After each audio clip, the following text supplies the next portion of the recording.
Hello and welcome. Today I'm going to demonstrate how to drive a four-wheel drive off-road. Now enjoy the video.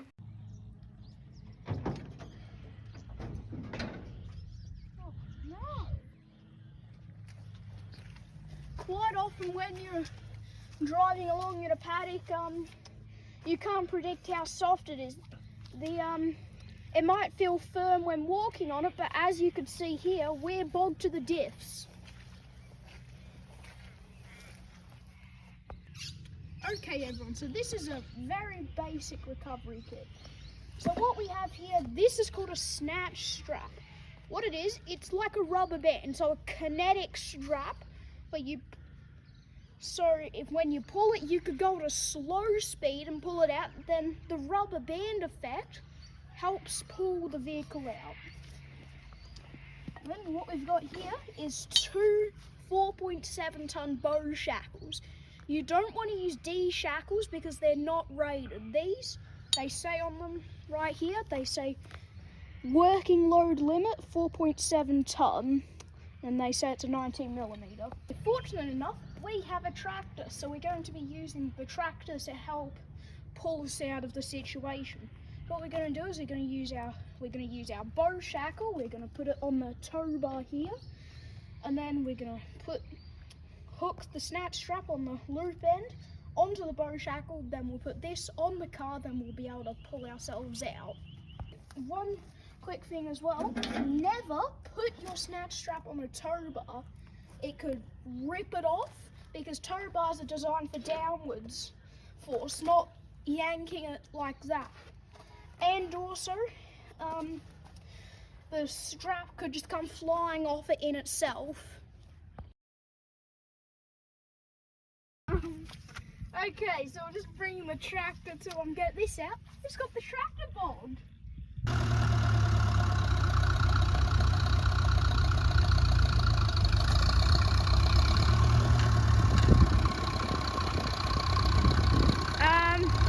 I think we just got the tractor out. Okay, so we got the tractor out, as you can see. But now we've still got to get this out. So what we're going to do is we're going to put the shackle on there and connect that to the rope. Throw that out, connect it to the tractor, and do a bit of digging, and then hopefully we'll be able to get out. So see if I can do this properly.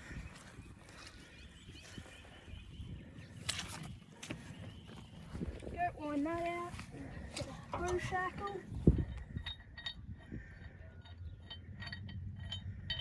put that in like so, and what you want to do,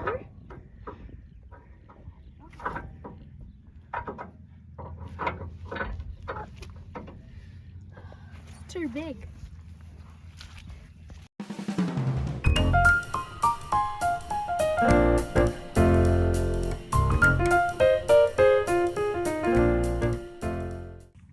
Okay, so this, if I try and put the D-shackle on here, it's not going to work on this situation. And remember, you don't want to put it on like that, otherwise it will snap your tow ball off. So in an emergency situation, what you could do is you could wrap that around like so, put the bow shackle around the strap, and then just do it like that. So I'll just put that on.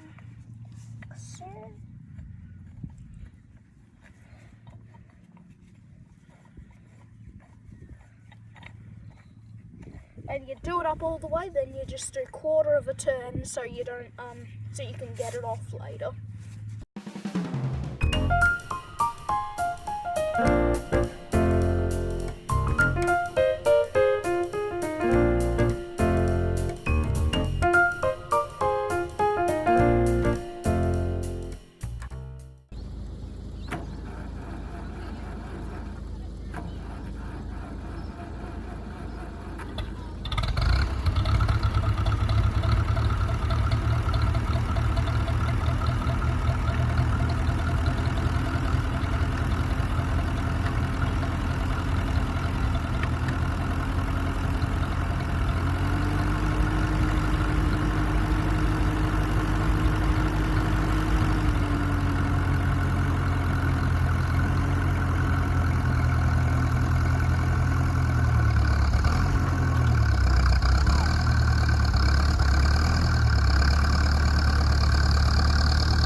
now the happy explorer can go on his way.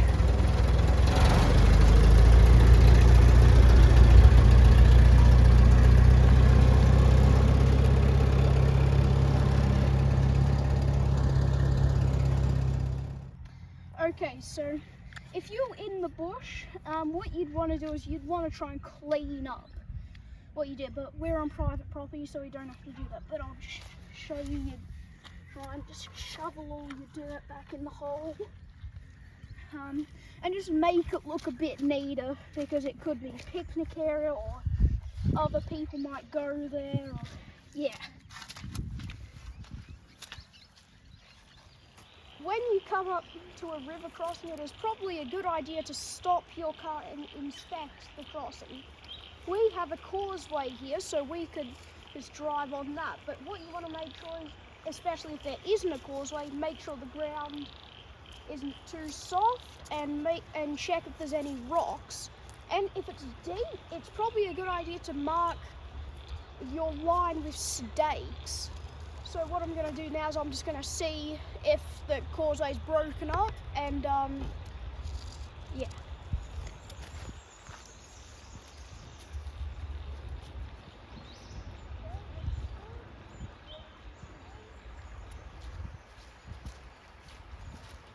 Okay, so I just went and checked the causeway. It's not all broken up, and it's not too deep either. It's quite shallow.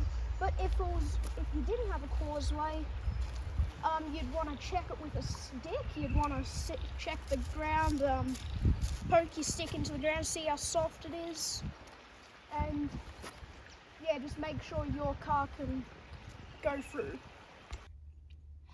Okay, so now that we've inspected the crossing, and it looks good with the naked eye, but we haven't actually walked through it because I don't want to get my feet wet. So what we're going to do is, the ground could be slippery, it could have moss on it. Even with the causeway, it could be slippery, and especially if you don't have a causeway, it could be slippery. So what we're going to do is, we're going to drive with care. We're going to put it in four-wheel drive high range, but if it was deep, you might want to engage four-wheel drive low range.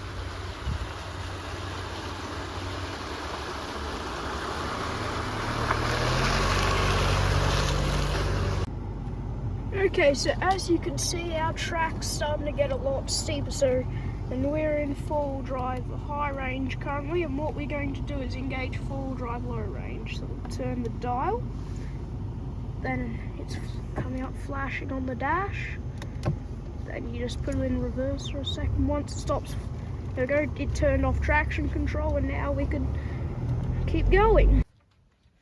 Okay, so we've just been doing some fun full driving, exploring the area, but we've come up to a bit of an obstacle, as we'll be able to see up here.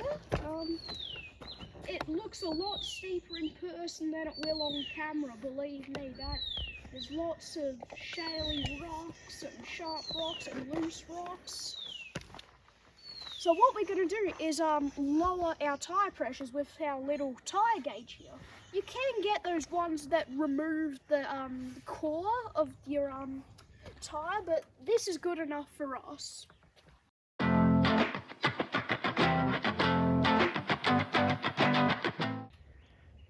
Okay, so we've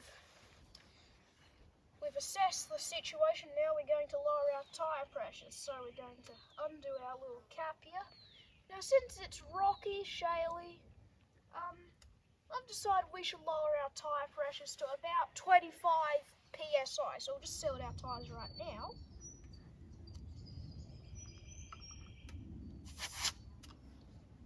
They're at 37. So usually there's a little thing on the end here of your tyre gauge, and you can use that.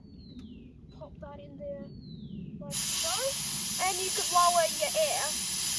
Perfect, 26 psi. Okay, so we've just deflated our tyres here. I've deflated it to 25, 26 psi. If we zoom out a bit, you could see it's bulging long ways, not width ways. People think it needs to bulge as in this way. No, it needs to bulge more that way. Then you get more grip.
Okay, so we've just finished full driving. As you can see, now we're at the petrol station. We're going to put some air back in our tyres.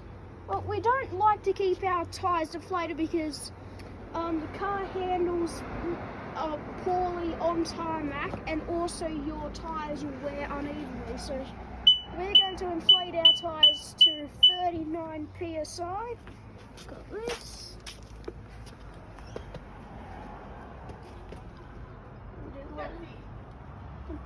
Cap.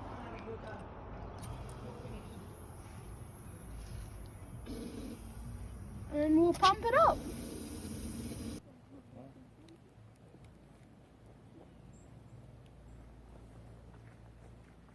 Wow, look at the view up there. Oh wow, look at that. Oh, you can see the mountains. That's good, we've got a 4-wheel drive, eh? Oh, what's this up here? Oh, it's a cave. Let's see. Get myself down.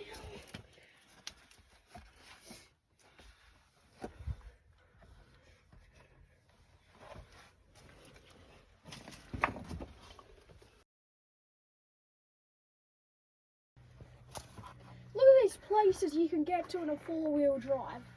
Without one, you wouldn't be able to get to this cave right here unless you wanted to walk for hours and hours and be tired, exhausted, and all that.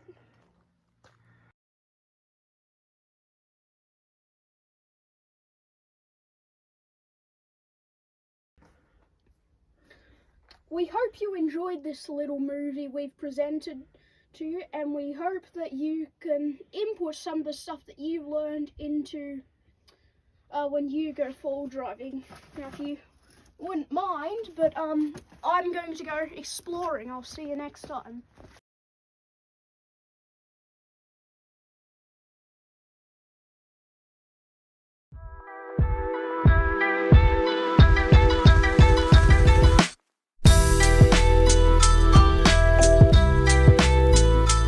Yeah, but you can go. See? Yep. Oh, hang on. That tilts like that. That won't be any good. We want. When approaching a river crossing, it is probably a good idea to get out of your car and to inspect the crossing. Now, what you want to make... Start.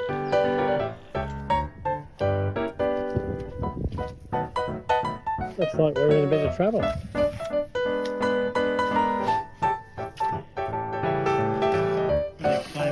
Explain what's going on, Jackie. Okay, so I was bringing the tractor to get this out. It's got a tractor bomb. You sound like a professional keep the bush as natural as possible. When we're in the bush, we like to keep it as natural as possible.